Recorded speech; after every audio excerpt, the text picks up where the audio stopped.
मोरध्वज नाम के एक राजा थे, बड़े अच्छे राजा थे। उनका नियम था कि दान करके ही भोजन ग्रहण करते थे। पर याद रखना मेरी मां, हम हिंदुओं का धर्म यह है कि हम जब रोटी बनाएं तो पहली रोटी नियम से गौ माता की निकालें। हम हिंदुओं का कर्तव्य है कि हम आखिरी रोटी कुत्ते को निकालें। हमारा कर्तव्य है कि हम अपने घर से एक थाली भोजन दीन दुखी और गरीबों को खिलाएं। पहले जब हम भोजन करते थे हमारे भारत में, तो हमारे बाप दादा बाहर निकलकर देखा करते थे कि हमारे द्वार पर कोई बैठा तो नहीं है। अच्छा, पहले के घर ऐसे बनते थे कि घर के बाहर बैठने की एक पट्टी होती थी। पुराने घर ऐसे ही बनते थे कि कोई भी आके बाहर बैठ जाता था, और हम लोग भी बाहर कभी कभी घर वाले भी बैठते थे, बातें होती थी, चर्चाएं, सत्संग। तो पहले हर घर में ऐसा व्यवस्था थी कि बाहर बैठने की एक पट्टी हुआ करती थी, पक्की। पर्ची बोलते थे बाहर, आंगन बोलो, आंगन अलग है, पर्ची बोलते थे, होती थी। जब आप भोजन करने बैठे तो बाहर निकलकर जरूर देखें कि आपके बाहर कोई है तो नहीं भूखा। ऐसा तो नहीं कि आप अंदर भोजन कर रहे हैं और बाहर कोई आपके घर पे ही भूखा बैठा है। आपके द्वार पर कोई भूखा बैठा है, उसके पेट भरने की जिम्मेदारी आपकी है। ये हमारे भारत का धर्म है, हमारा धर्म है, हमारे वेद यही सिखाते हैं। इसलिए अपनी एक थाली आप कभी जाया करो गरीबों के बीच में। इसलिए यहां अन्न क्षेत्र बंटता है कि एक थाली आप किसी को बाहर आपके कोई मिले ना मिले, एक एक थाली करते करते आपके 365 दिन में आपकी 365 थालियां हो गई। इसलिए यहाँ एक बार अन्न क्षेत्र में आप एक बार अन्न क्षेत्र कराते हैं तो एक साथ 2000 साधु भोजन कर लेते हैं, एक साथ सब लोग खा लेते हैं। तो रोज रोज नहीं खिला पाओ, तो इसलिए अन्न क्षेत्र होता है कि आप सभी को अपने हाथ से प्रसाद बांटे, अन्न क्षेत्र दें। हाँ, तो आपका नियम है, हमारा नियम हो कि हम रोज दें, ना तो फिर साल में एक बार दें। ऐसे अच्छे कार्यों से जुड़ जाएं नियम से। मोरध्वज का भी यही नियम था।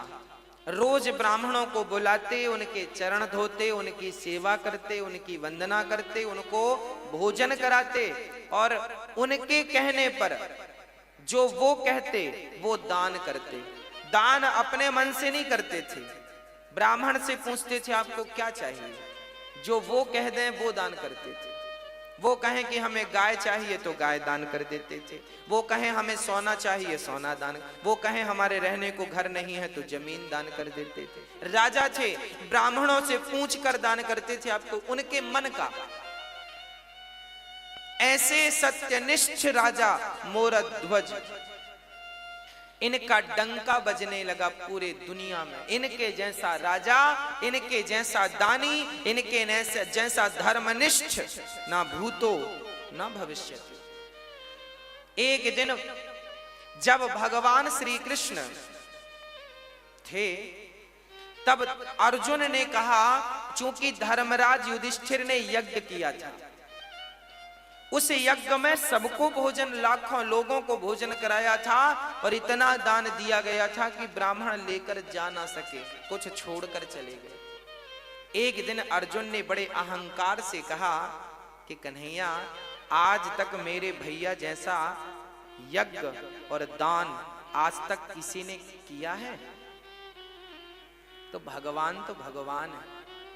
जब अर्जुन ने कहा कि मेरे भाई युधिष्ठिर जैसा यज्ञ, इनके जैसा है कोई धर्मात्मा दानी, तब भगवान मुस्कुरा के बोले, अर्जुन तुम्हारे भाई का नाम तो दानियों में सबसे नीचे है। अब अर्जुन को बड़ा बुरा लगा, इतना दान करने के बाद भी लिस्ट में नीचे नाम। तो अर्जुन ने कहा, फिर ऊपर किसका नाम है? भगवान ने कहा आप अर्जुन तुम मत सुनो, अपना काम करते रहो। नहीं नहीं प्रभु बताओ ऊपर नाम किसका है? तब भगवान ने कहा सबसे ऊपर नाम है मेरे प्यारे भक्त मोरध्वज का। अर्जुन को बड़ा बुरा लगा। अर्जुन को लगा कि मेरे भाई से बड़ा दानी, उनको डाउट था कि मेरे भैया से बड़ा दानी हो नहीं सकता। अर्जुन बोले प्रभु हमें देखना है कि वो कैसा दानी है, क्या दे सकता है। अरे हमारे भाई ने क्या नहीं दिया, धर्मराज युधिष्ठिर ने इतना दिया पंडित जी ले जा ना सके, ऐसा वो क्या दे सकता है। अर्जुन मानने को तैयार नहीं थे। मैं नहीं मानता कि वो दानी है। भगवान बोले तो परीक्षा ले लो। भगवान ने कहा ले लो। अर्जुन ने कहा आपके सहयोग के बिना परीक्षा संभव नहीं है। तो प्लान बनाया गया, यमराज जी को बुलाया गया, यमराज को शेर बना दिया गया, तुम शेर बन जाओ। बूढ़े शेर, दांत टूट गए सारे, और अर्जुन ब्राह्मण बन गए और भगवान श्री कृष्ण भी ब्राह्मण बन गए। दो पंडित जी और एक शेर, तीनों चले मोरध्वज के द्वार पर। भिक्षाम देही, भिक्षाम देही, हे राजन हमें भिक्षा दो। तुरंत राजा दौड़ कर आए, ब्राह्मण आइए आइए आइए, स्वागत है, मेरे तो भाग्य खुल गए, आप जैसे दिव्य ब्राह्मणों का पदार्पण घर में हुआ। आए, मोरध्वज ने चरण धो करके, ब्राह्मण घर में कभी भी आए तो अपना अहंकार त्याग करके उसके चरण धोकर उसको अंदर ले जाइएगा। जब उसके चरण धोकर अंदर ले जाएंगे तो आपके सारे समस्त पाप नष्ट हो जाएंगे। चरण धोना परंपरा रही है हमारे यहाँ। एक बहुत बड़े कोई व्यक्ति थे, ज्ञानी, वो भी ब्राह्मण थे। उन्होंने अपनी बेटी की सुंदरता देखी तो एक सुंदरता देखकर एक लेख लिख दिया, मेरी बेटी इतनी सुंदर है, इतनी सुंदर, इतनी सुंदर। जैसे ही वो अपनी बेटी की सुंदरता का निरूपण अपने एक ग्रंथ में कर रहे थे तभी उनको कोढ़ का रोग हो गया। ब्राह्मणों को बुलाया, भाई हम तो देखो बेटी के ऊपर ये ग्रंथ तैयार कर रहे हैं, बेटी कितनी सुंदर है, लोग पढ़ेंगे, हमें कोढ़ क्यों हो गया। तब ब्राह्मणों ने कहा कि बाप थोड़ी बेटी की सुंदरता का वर्णन कर सकता है। अरे सुंदरता का वर्णन तो पति कर सकता है पत्नी की, मेरी पत्नी ऐसी सुंदर है। आप क्या तैयार कर रहे हैं ग्रंथ, आपको उसी पाप से रोग हो गया है, अब ठीक कैसे होगा। बोले सारे ब्राह्मणों को बिठाओ, इनके चरण धो और इनके चरण के धोए हुए जल से स्नान कर लो, अपने आप आपका रोग ठीक हो जाएगा। जब ब्राह्मणों के चरणों के धोने से स्नान किया तब उनका रोग ठीक हो गया।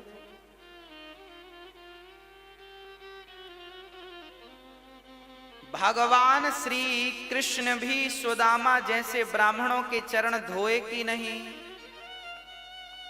हाँ या ना। वो तो भगवान थे ना, भगवान को क्या जरूरत थी ब्राह्मण के चरण धोने की। अरे ब्राह्मण तो खुद पांव पड़ते हैं भगवान के, ब्राह्मण तो खुद भगवान के चरणों की धूल मस्तक पर रमाते हैं, ब्राह्मण तो खुद अपने आंसू बहाते हैं भगवान को पाने के लिए। उस परमात्मा के लिए हम रोते हैं और वो हमारे चरण क्यों धोएगा। क्योंकि भगवान कहते हैं अतिथि देवो, यदि मैं ही इस मर्यादा का पालन नहीं करूंगा कौन करेगा। इसलिए भगवान ने ब्राह्मण सुदामा के चरण खुद धोए हैं और फिर उन्हें भोजन कराया है। आपके घर कभी ब्राह्मणों को बुलाना भोजन पर तो सबसे पहले उनके चरण धोना और चरण धोकर ही उन्हें भोजन पर बिठाना, भोजन कराना। आजकल तो 13ही बरसी में भी लोग पांव नहीं धुलते। आप अपने माता पिता की 13ही करते हो ना, बरसी करते हो ना, तो आज के बच्चे तो इतने एडवांस हैं, वो पांव धुले क्यों, क्योंकि वो तो बड़े साहब हैं, पांव धुलने में शर्म आएगी, काहे धुलेंगे पांव। अरे भैया, ब्राह्मणों के चरण को जब आप धुलते हैं तो ब्राह्मणों के चरणों को धुलने में जितना पानी खर्च होता है वही पानी तुम्हारे पूर्वजों को पानी प्राप्त होता है पीने के लिए रास्ते में। मैं मरूंगा तो मैं भी वही पानी पीऊंगा जो मैंने ब्राह्मणों के चरणों को धो करके बहाया है, वही पानी मुझे पीने को मिलेगा। आप भी मरेंगे तो आप भी प्यासे मर जाएंगे यदि कभी ब्राह्मणों के चरण नहीं धोए तो। जीवन में जलदान करना चाहिए, जो जलदान करते हैं वो पानी मिलता है आपको। और यदि जलदान नहीं कर पाए तो फिर चरण धो ब्राह्मणों के। इसलिए 13 में चरण धोए जाते हैं। ब्राह्मण 13 ब्राह्मण के चरण धोकर बिठाया जाता ना प्रसादी के लिए। अब ये परंपराएं बंद हो गई हैं, लगभग सब मॉडल हो गए हैं, सब बड़े बन गए हैं, छोटा कोई बनना नहीं चाहता आजकल। आज एक बार कोई व्यक्ति बड़ा हो जाए उसके बाद छोटा नहीं बनना चाहता, वो कहता मैं तो खुद बड़ा हूं। गलत बात है।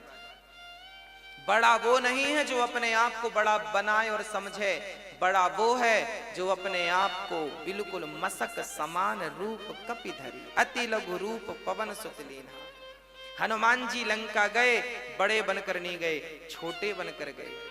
इसलिए ब्राह्मणों के चरणों से प्रीति हो, माता पिता के चरणों से प्रीति हो, माता पिता के चरणों को धोया करो। चलो ब्राह्मणों के चरणों को नहीं धोते हो कोई बात नहीं, माँ के चरणों को धोगे तो उनका जो जल बचेगा वो भी तुम्हें मरने के बाद पानी के रूप में प्राप्त होगा, वही मिलेगा। और नहाने में तुमने जो 20 बाल्टी बहाए हैं ना उसका रत्ती भर मिलने वाला नहीं है।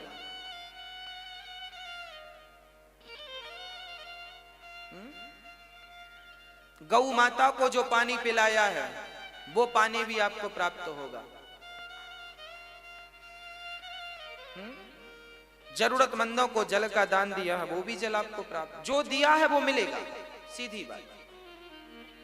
गाली दी है तो गाली मिलेगी और राम राम दिया है तो राम राम मिलेगा। बस ये समझो कि कांटा चुभोया है तो तुम्हें भी कोई पीछे से चुभोएगा, और तुमने एक चुभोया वो 2 चुभोए, ब्याज भी मिलता है। और आपने किसी के रास्ते में पुष्प बिछाए हैं तो आपने गुलाब के बिछाए हैं तो फिर आपको कमल के पुष्प कोई बिछा के देगा, क्योंकि ब्याज अच्छे का अच्छा बुरे का बुरा। जैसी करनी। अब भगवान श्री कृष्ण आए हैं और उनको मोर ध्वज ने बिठाया है, चरण धोए हैं और चरण धो करके भोजन। ब्राह्मणों ने कहा राजन हम भोजन बाद में करेंगे, पहले हमारा शेर बाहर खड़ा है उसे आप कुछ भोजन की व्यवस्था कीजिए। हाँ हाँ, मोरध्वज बोले बताइए शेर क्या खाएगा, उसके लिए हमारे पास बढ़िया जो कहें वो हलवा बनवाएं, जो कहें वो रोटियां बनवाएं, मालपुआ खवाएं। क्या खाता है आपका शेर? ब्राह्मण कहते हैं राजन हमारा शेर तो देखो सभी शेरों की तरह वो मांसाहार करता है, मांस खाता है। अच्छा, मोरध्वज बोले कोई बात नहीं हम मांस की व्यवस्था कर रहे हैं। अच्छा कहां से मांस लाओगे? बकरे को मारोगे? ना ना ना। गाय को मारोगे? ना। राम राम राम राम राम। फिर मुर्गी को मारोगे? ना ना ना ना। फिर किसी प्रजा को मारोगे? ना ना, प्रजा तो भगवान है उसे क्यों मारेंगे? मोरध्वज से भगवान ने कहा फिर तुम कहां से मांस लाओगे? मोरध्वज बोले हमारे पास भी तो मांस है, हम अपना काट के देंगे आपके सिर को, अपनी जांघ का मांस दे देंगे, हमारा पेट बड़ा है पेट का मांस दे देंगे, आपके सिर का पेट भर जाएगा। देखो एक राजा, वो राजा क्या उसके राज्य में बकरा बकरी नहीं थे? कह देता बकरे को ले लो बकरा देता हूं मैं। ना, जीव हत्या पाप है, अहिंसा ही परमो धर्म। हम किसी की हत्या नहीं करेंगे, अपना मांस काट के देंगे। शिवी ने भी अपना मांस काट के एक कबूतर के लिए दिया था। मोरध्वज बोले अपना, ब्राह्मण बोले सुनो आपका मांस हमारा शेर खाएगा ही नहीं। क्यों? बोले आप बूढ़े हैं ना, आपका मांस कठोर हो गया है, और हमारा शेर जो है उसके दांत गिर गए हैं, बुढ़ा हो गया है, कोमल कोमल मांस खाता है। फिर किसका मांस? ब्राह्मणों ने कहा पहले संकल्प लो, दान लेने के पहले संकल्प ले लिया जो मांगेंगे दोगे। मोरध्वज ने कहा दिया। तो सुनो, आपका बेटा है?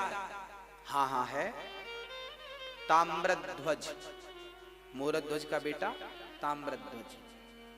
अभी उसकी उम्र थी लगभग 5-6 वर्ष की, और अभी 5-6 वर्ष पहले ही हुआ है, अभी बुढ़ापे में बेटा हुआ था, कोई संतान थी नहीं मोरध्वज की, बुढ़ापे में पुत्र का सुख मिला है। ब्राह्मणों ने कहा कि आपका बेटा है, हमें अपने शेर के लिए आपके पुत्र का मांस चाहिए। बच्चे का मांस बड़ा कोमल होता है, वो बड़ी आसानी से खा लेगा। आप जल्दी से अपने बेटे को लाइए और उसे खड़ा करिए, और सुनो, हमारे शेर के दांत गिर गए हैं तो मांस फाड़ नहीं सकता, इसलिए आप दोनों पति पत्नी अपने बच्चे को बीच से आरे से चीर करके फाड़िए और फाड़ करके मेरे शेर को डालिए। अब तो राजा दंग रह गए। राजा कुछ समझ ना पाए। एक पिता एक मां अपने बेटे को वारे, चलो बेटे का दान तो बहुत लोगों ने किया, पर बेटे को वारे से चीरना, और उस बेटे को जो एक ही बेटा हो, बड़ा लाड़ प्यार का बेटा हो। अब तो राजा का दिल जोर जोर से धड़कने लगा। समस्या ये नहीं थी कि बेटे को वारे से चीरना है, समस्या तो राजा के सामने यह थी कि बेटे को जबरदस्ती यदि फाड़ेंगे तो बाल हत्या का पाप लगेगा। किसी को जबरदस्ती मारेंगे तो पाप नहीं लगेगा। तभी देखो हमारे यहां धर्म कैसा है। वो नन्हा सा बालक जो मोर ताम्रध्वज था, वो दौड़ कर आया और पिता से कहने लगा, पिताजी इतना क्या सोचते हैं? आप यही सोच रहे हैं ना कि मैं तैयार हूं अपना मांस देने को या नहीं? राजा बोले, हाँ बेटा, मैं यही सोच, मेरा धर्म संकट यह था कि मैं आपको जबरदस्ती पकड़कर काट दूं, पाप लगेगा। तब ताम्रध्वज ने कहा, वाह पिताजी, अरे पुत्र का जन्म ही इसलिए होता है कि वो पिता के धर्म की रक्षा करे। जिस पुत्र ने अपने पिता के धर्म की रक्षा नहीं की, उस पुत्र का पुत्र होना व्यर्थ है, क्योंकि आपने अपने पिता के धर्म की रक्षा नहीं की। उस बेटे ने कहा, पिताजी आज आपका धर्म ना चला जाए, इसलिए अपने धर्म को बचाइए। बेटा चला गया तो कल दूसरा बेटा आ जाएगा, पर धर्म चला गया तो दोबारा धर्म लौट कर नहीं आएगा, इसलिए धर्मो रक्षति रक्षित, धर्म की रक्षा करो। ताम्रध्वज खड़ा हुआ, राजा ने आरा लकड़ी चीरने का आरा पकड़ा, पर रानी मां उसे तैयार करना बड़ा कठिन है। जब राजा ने कहा कि हमने ब्राह्मणों को वचन दिया है कि अपने पुत्र का मांस शेर को खिलाएंगे, पत्नी से कहा, क्या तुम इस धर्म में मेरा सपोर्ट करोगी? अच्छा, वो भी कह देती कि मेरा बेटा है, आपकी बस थोड़ी है। वो कहती मेरा भी अधिकार है, मैं नहीं मरने दूंगी इसे, तो भी धर्म का। फिर भी राजा अपने वचन को पूरा नहीं कर सकते थे। पर देखिएगा, तब का पति, तब की पत्नी और तब के पुत्र कैसे हुआ करते थे। पत्नी ने कहा, स्वामी जी आप अपने धर्म की रक्षा कीजिए, मेरे तो ऐसे 100 बेटे आपके धर्म के लिए बलिदान हैं, कुर्बान हैं। आपके धर्म के लिए यदि मैं मेरे पुत्र का, मेरे ममत्व का बलिदान देना पड़े तो मैं अपने ममत्व का बलिदान दे दूंगी। खड़ा कर दिया बेटे को, बेटे की मर्जी से, और आरा रखा गया, आरा चीर करके। अब आरा सिर पे रखा, और जैसे ही आरा चलाने लगे, उस नन्हे से बच्चे ने कहा, पिताजी एक पल के लिए रुक जाइए। मां रुक जाइए। अंदर से गया और रुई लेकर के, रुई कान में लगा दी मां के पिता के कान में। मां ने कहा, बेटा ये कान में तुमने रुई क्यों लगा दी? पिता ने कहा, बेटा ये मेरे कान में रुई क्यों लगाई? तब उस नन्हे से ताम्रध्वज ने कहा, पिताजी, माँ जी, जब आप आरा चलाओगी ना तो हो सकता है मैं दर्द के मारे चीखूं, हो सकता है मैं चिल्लाऊं, पर माँ मैं कितना भी चीखूं, मैं कितना भी चिल्लाऊं, मैं चाहता हूं कि मेरी चीख आपके कान तक ना जाए, इसलिए मैंने रुई लगा दी, क्योंकि कान तक मेरी चीख चली गई तो आप आरा चलाना रोक दोगे, और आरा चलाना रुक गया तो आपका धर्म ही संकट में पड़ जाएगा। और मैं नहीं चाहता कि मेरी कोई चीख आपके धर्म पर कोई बाधा बने, रुकना नहीं चाहिए आरा। बस खड़े हो गए ताम्रध्वज, आंख कानों में रुई लगाई, और वो माता पिता अपने धर्म की रक्षा के लिए अपने पुत्र को ही बीच से चीर दिया। देखते देखते खून की पिचकारियां निकलने लगीं, कभी वो माँ के मुंह को भिगाए तो कभी पिता के मुंह को भिगाए, और वो पिचकारियां निकलती जा रही हैं और आरा चलता जा रहा है। ये भारत की सत्य घटनाएं हैं, ऐसा हुआ है, ऐसा भारत था हमारा। दर्शन करो इस भारत का, ऐसा भारत कि धर्म के लिए पुत्र तैयार हो गया, और धर्म के लिए माँ बाप ने बच्चे को आरे से, चूंकि वचन दे दिया था कि मैं आपको, आपके शेर को मांस दूंगा, 2 भागों में काट दिया। अब रानी रोने लगी, अब बच्चे को जब देखा तो रोने लगी। ब्राह्मणों ने कहा खबरदार, यदि आप रोए तो हमारा शेर मांस खाएगा नहीं, चला जाएगा भूखा, आपको रोना नहीं है। अब देखो, माँ ने बेटे को आरे से चीरा है, बेटा मर गया है, पर शर्त यह है कि इसके मरने पर रोना नहीं। अरे रोकर ही अपना दुख कम कर लेती वो माँ, पर रोने में भी पाबंदी लगा दी। ब्राह्मणों ने कहा इसका दायां भाग उठाकर मेरे शेर को डाल दो और बायां भाग ले जाकर फेंक दो। तब उस मां की आंखों से एक आंख से आंसू निकल गए। ब्राह्मणों ने कहा मां रोई क्यों? तब कहा उस मां ने, मेरे पुत्र का एक अंग तो आपके काम आ सका, पर दूसरा अंग आपके काम ना आ सका, इसलिए आंखों से आंसू निकल आए। शेर ने उस मांस को खा लिया और अब ब्राह्मण बड़े प्रसन्न हुए। ब्राह्मणों ने कहा राजन, अब हमें भी भूख लग रही है, अब हमें भोजन परोसो। राजा रानी ने थाल लगाई और ब्राह्मणों को परोसा, और ब्राह्मण जैसे ही रोटी तोड़कर अपने मुंह तक ले गए, वापस रख दिया। ब्राह्मणों ने कहा राजन, हम आपके घर भोजन नहीं करेंगे। क्यों नहीं करेंगे? क्योंकि आप हत्यारे हैं। कौन सी हत्या? आपने अभी अभी अपने बच्चे को मारा, और हत्यारों के घर हम भोजन नहीं करते।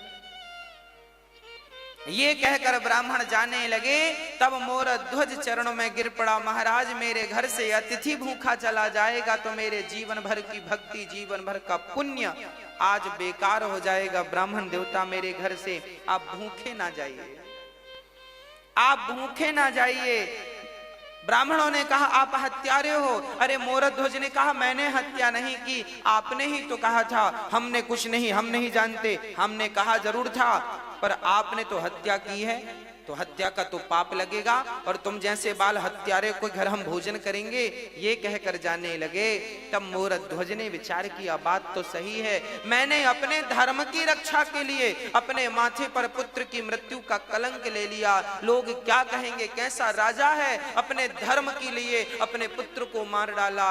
ये कहकर राजा रोने लगे, हे विधाता, कैसी कठिन परीक्षा ले रहे हो, ये हत्या का पाप मेरे माथे पे लगेगा तो मैं कैसे जीवित रहूंगा।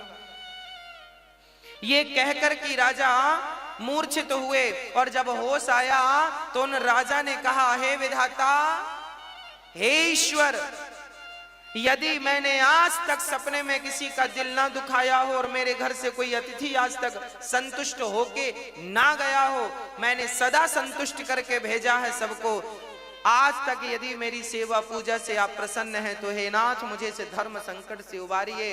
और कहते कहते मोरध्वज ने कहा, बेटा ताम्रध्वज, एक बार तूने मर करके अपने पिता के धर्म को बचाया है, पुत्र एक बार जीवित होकर अपने पिता के धर्म को बचा ले। यदि आज तू जीवित नहीं हुआ तो तेरे पिता का धर्म चला जाएगा, तेरी मृत्यु व्यर्थ हो जाएगी। ये कहकर मोरध्वज नीचे गिरे। तभी अंदर से आवाज आ गई, पिताजी मैं मरकर भी आपके धर्म की रक्षा करूंगा और जिंदा होकर भी आपके धर्म की रक्षा करूंगा। अंदर से दौड़ता हुआ उनका बेटा आया और पिता ने हृदय से लगा लिया और पलट कर देखा तो ना वहां कोई शेर था, ना कोई ब्राह्मण थे,